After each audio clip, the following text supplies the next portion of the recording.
I'm here with Kevin Vachon, and we just wrapped up a very successful global NaaS event in Dallas, Texas.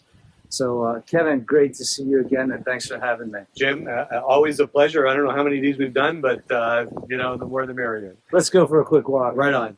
All right, so let's talk about NaaS. That's obviously the focus Topic of this the day. event. Exactly, exactly. So, what kind of momentum have you been seeing for NaaS? Yeah, well, I guess we went into the conference this year really expecting this to be the place where we see progress, right? We're going to see progress and new entrants. So maybe it's a two-part answer. So we got the major carriers here, and what we heard from them is that NaaS is moving up their priority list. They're evolving their offerings, their thinking. And it's not just the offering; it's the all of the elements that have to come in place. That brings in how they're evolving their ecosystems and automation. So there's a lot of NaaS topics, but I think we're thrilled. It's a bigger conference than it was, and we saw that progress. So we're really happy about that. The second thing is though that we have people coming to the table here, providers that really didn't have their plans solidified for NaaS like a year ago when we were here the first time. And now they're saying, yeah, we're moving heavily in this direction and we got to move quickly. And I've had a whole bunch of one-to-ones with these guys.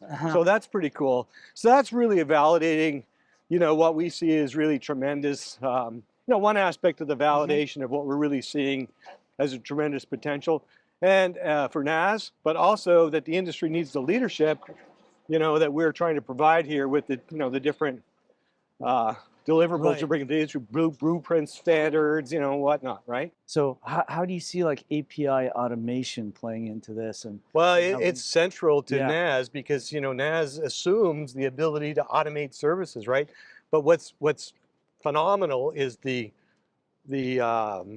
interest and the importance of the topic of API standardization in the industry on a global basis. I mean, it's not the sexiest topic in the world. And standards is not something everybody likes to talk about, but I can tell you it's high on the list. I was at Capacity Europe 2 weeks ago running a NaaS panel. Central element of that whole discussion was API standardization. Right. So you've also expanding the enterprise focus of this with this leadership council, right? Yeah. Well, be that and beyond. So I mean, our goal, I was talking about the service providers a minute ago, but we want to obviously engage an entire NaaS ecosystem. So you have to define who's in that ecosystem, and it starts with the end user, and that's the enterprise. Yeah, so we very successfully brought together, 13 or 14 large multinationals. They're at an enterprise leadership council, and they're helping us shape the way in which we want to engage enterprises further into MEF over the coming years. Not only that, but they're also defining very specific use cases that where they can buy certain services from carriers as a service. So, for the first time, enterprises are at the table, providing their requirements directly to the providers, but also recommending how, the role that MEF can play. Yeah. Yeah. No, just another point about the ecosystem is, we're also seeing other players that are enablers, such as global system integrators. There were none here this year. We didn't have any in MEF as members. And now they're coming in at a pretty good clip. Okay. So, that's part of how this industry has to scale. Yeah. When a tier one operator wants to, build out NaaS, automation, APIs, all the different piece parts, they need resources. Those resources not necessarily internal. Some do, some don't, right? They need those. They need the OSS, BSS companies that have those products off the shelf. So how about for MEF itself as an organization? How are you going to play out in 2025? Well, I mean, we're I say this all the time. We're in a transition phase. We are evolving to fully flesh out that concept of us being a collaboration platform around NaaS.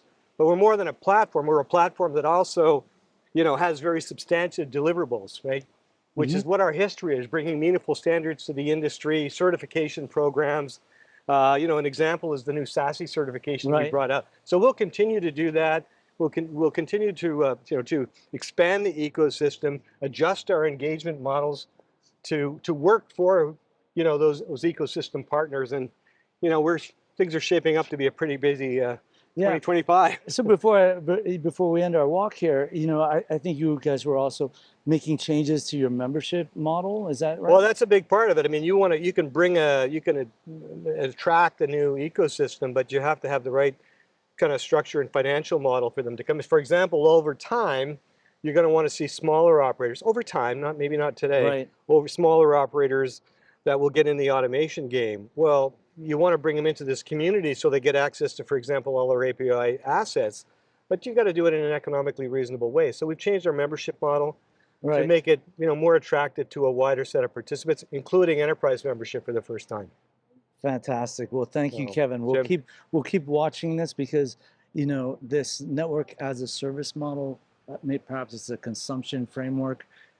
Clearly, some think it's that, some think it's more than that. you're right. Right. Clearly, you have a lot of momentum behind it. So congratulations again Awesome. on a great event, and we'll see you next Look year. forward to the walk next year. All right. Cool. Thank you. Got it. Thanks.